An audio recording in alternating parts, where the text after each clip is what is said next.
Iku ghayatul bughyati, tujuan akhir. Mana agama itu adalah tujuan akhir. Tujuan akhir kita di dunia ya agama, tentang agama untuk bekal nanti di akhirat.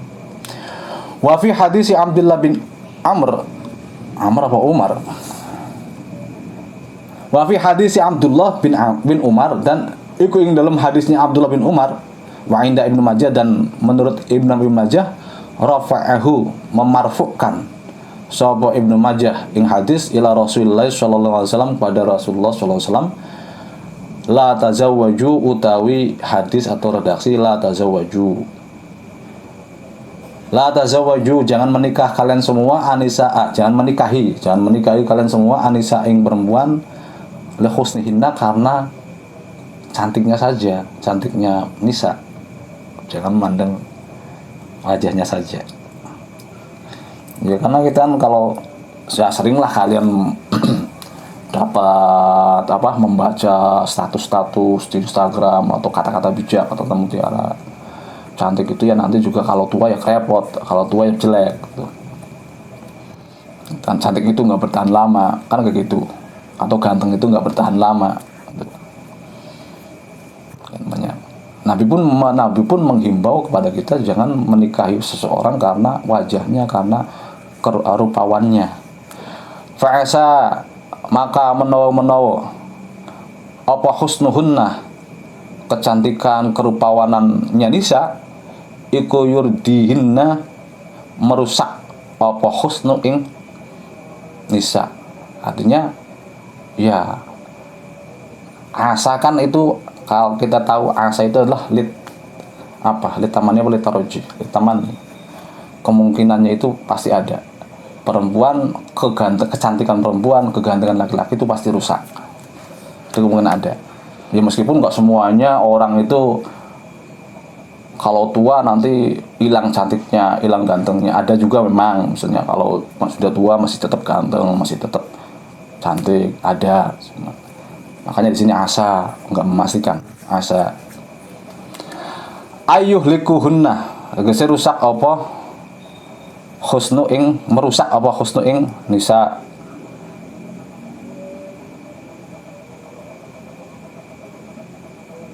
Nah, bukan begitu pemahamannya. Pemahamannya itu ya terkadang kalau perempuan itu cantik, kalau laki-laki itu ganteng, godaannya banyak. Sehingga kecantikan dan kegantengan kerupawanan orang itu justru malah merusak dirinya. Ya akhirnya ya mau nikah lagi lah kalau laki-lakinya.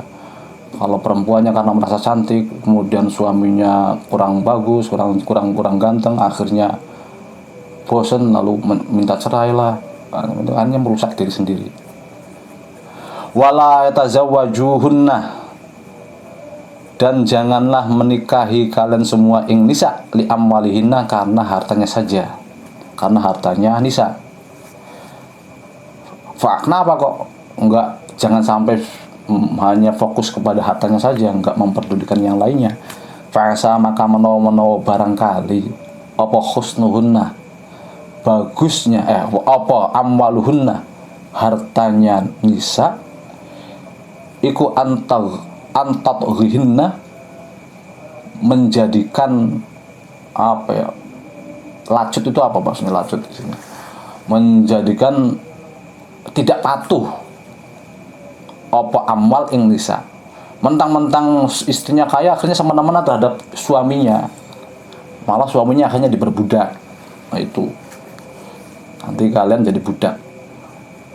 Jangan.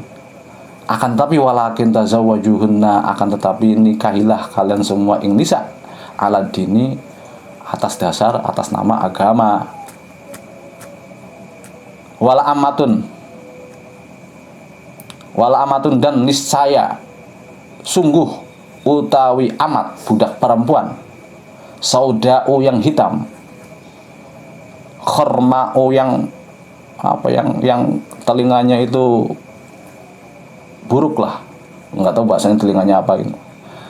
Zatu dinin, tapi memiliki agama, mengerti agama. Seorang budak perempuan yang hitam, yang telinganya buruk, telinganya jelek, tapi dia memiliki agama, iku afdolu, lebih baik, min imro'atin, daripada perempuan husana'u, yang ayu, yang cantik, tapi wala dina halih tidak memiliki agama iku maujud atau tidak ada agama iku maujud laha kedua mar'ah. Itu lebih baik daripada perempuan yang cantik tapi tidak punya agama. Perbandingannya jauh banget. Jauh banget. Wa alla yatazawwaja, dan jangan menikahi sapa wong sapa man illa zata aqlin. Ini jelas. Kecuali yang punya akal. Masa kalian mau menikahi orang gila? Enggak juga kan. Enggak. Tapi maksudnya begini, enggak se ekstrim itu. Zata aqlin itu ya dia cerdas, dia pinter, meskipun di sekolahnya pernah nggak naik atau apa, karena kan sekolah kan nilai hitung-hitungan, tapi dalam masalah kehidupan keluarga itu beda lagi. Orang yang sukses di kelas, orang yang pinter di kelas itu belum tentu sukses ketika berkeluarga. Saya punya kenalan, punya teman semacam itu, dia pinter, tapi dalam mengelola keluarga itu ya karena memang karakternya orangnya, temperamen itu, jadi entah hilang itu akalnya. Jadi patokan kecerdasan kalian di akademik itu ya nggak jaminan dia itu akan cerdas juga dalam mengelola keluarga, nggak jaminan.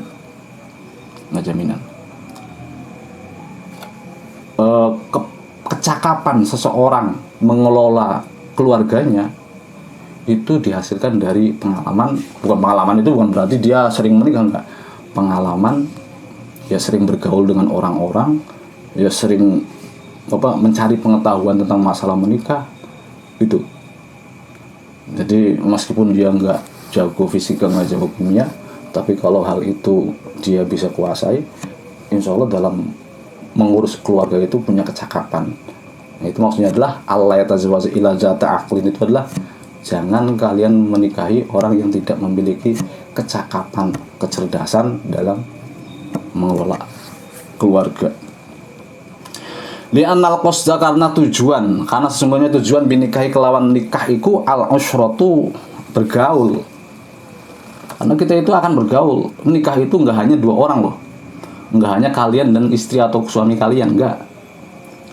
Dengan kedua keluarga besar kalian, keluarganya istri dan keluarganya suami itu, dengan masyarakatnya istri, masyarakatnya suami itu. Nanti kalau nggak bisa adaptasi, ya kalian akan nggak kerasan, susah.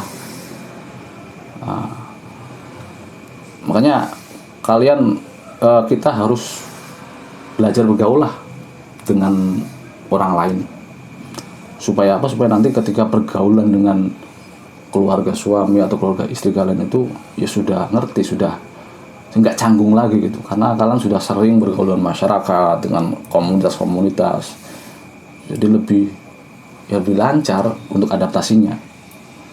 Kalau orang yang kehidupannya di rumah terus, di kamar terus, nggak mau sosial, bukan sosial itu juga, bukan nggak mau berkehidupan sosial dengan teman-teman atau dengan masyarakat sekitar, itu nanti ya akan kaku ketika menghadapi masalah keluarga, pengalamannya nggak ada. Makanya ketika kalian nanti KKN sekarang nggak ada yang terfokus di dirinya sendiri. Kalau KKN itu ya momen penting untuk kalian bisa nggak kalian bergaul dengan masyarakat sekitar, tuh bisa nggak?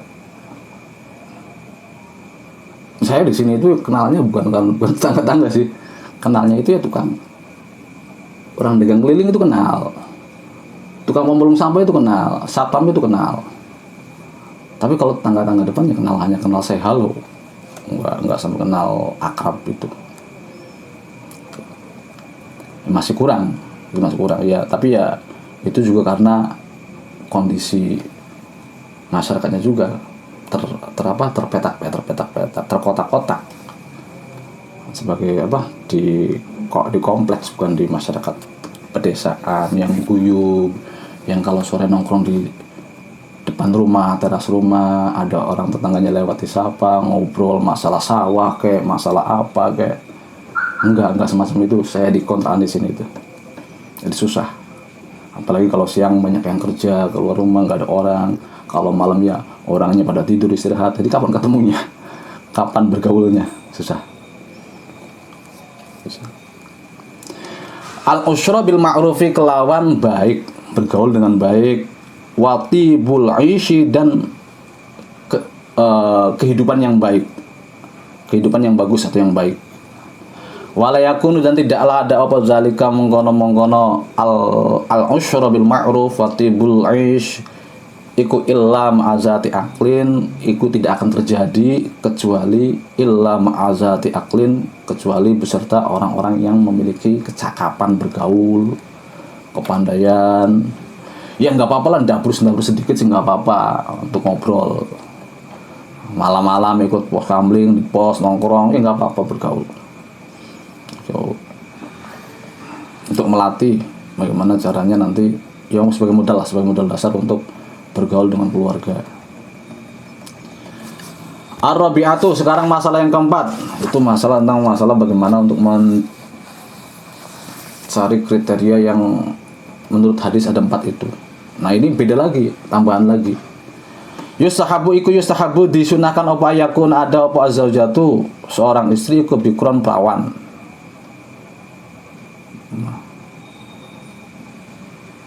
Nanti kalau ke laki-laki itu, kalau ke perempuannya, carilah ya suami yang masih berjaka. Ya disunahkan, enggak wajib, enggak harus. Disunahkan. Illa li udhrin, kecuali karena uzur, kadhu'fi alatihi, seperti lemah syahwat atau lemah alatnya wong. Semisal saya kalau nikah, misalnya ada orang yang mengatakan, saya misalnya kalau menikah sama perawan ini saya kayaknya nggak kuat deh. Apa sih?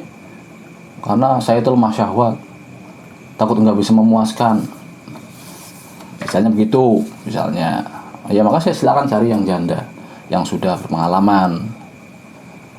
Anil iftidodi, lemahnya alat kelaminnya si orang tersebut. Anil iftidodi, dari untuk membedah keperawanan. Ya ini masalah malam pertamanya itu takut gitulah. Au izalatil bikaroti, atau menghilangkan keperawanan karena enggak mampu mendobrak benteng Takeshi takutnya tuh. Au ihtiyajihi, atau butuhnya orang, liman maring orang, butuhnya wong, liman maring orang, yakumu yang berdiri sopaman ala iyalihi, ingatase keluargane wong. Yakumu, yang berdiri sopaman ala iyalihi, ingatase keluargane wong. Atau misalnya kita menikahi bukan perawan tapi janda, tapi jandanya itu sendirian, punya anak, dua orang anak. Nah, jandanya itu membiayai anaknya, membiayai mengasuh anaknya, dan butuh orang untuk ya melengkapinya. Kita merasa iba, misalnya ada yang merasa iba, untuk kasihan banget itu ngurusin 2 anaknya, ngurusin keluarganya, sedangkan kerjaannya itu enggak terlalu menghasilkan. Ya silakan dinikahi, mulia sekali itu, membantu. Dan Nabi itu semacam itu. Nabi banyak banyak menikahi janda, itu janda-janda yang semacam itu. Janda-janda yang memang tujuannya semacam itu, yang janda-janda lemah. Banyak. Nabi kan hanya yang menikahi seorang perawan itu, kalau nggak salah hanya Aisyah sama Khadijah lah. Khadijah juga janda.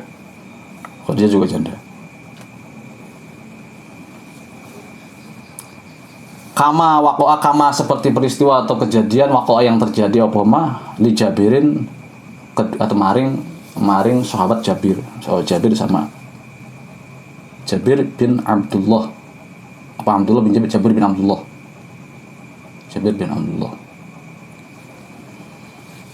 Wa kaunuha, dan adanya perempuan iku zatu nasabin, yang memiliki nasab thayyibin, yang bagus. Nah, untuk masalah nasab yang baik, saya punya cerita dari pengalaman teman saya. Jadi teman saya itu oleh ibunya disuruh menikahi si A karena punya nasab yang baik, orang terpandang, ya anaknya kiai lah. Cuman dia nggak mau, maunya si B, pilihannya sendiri. Pilihan sendiri bukan anak siapa, anak orang biasa, cuman santri doang, menang santri. Lalu sowan ke Mbak Yai Kafabi di Lirboyo. Sama Mbak Yai Kafabi itu diberi pemahaman nasab yang baik itu adalah yang penting orang tuanya itu masih sholat, yang penting orang tuanya itu beragamanya benar baik, itu orang yang punya nasab yang baik. Jadi bukan nasab yang baik itu keturunannya Kiai A, Kiai B, Kiai C, enggak.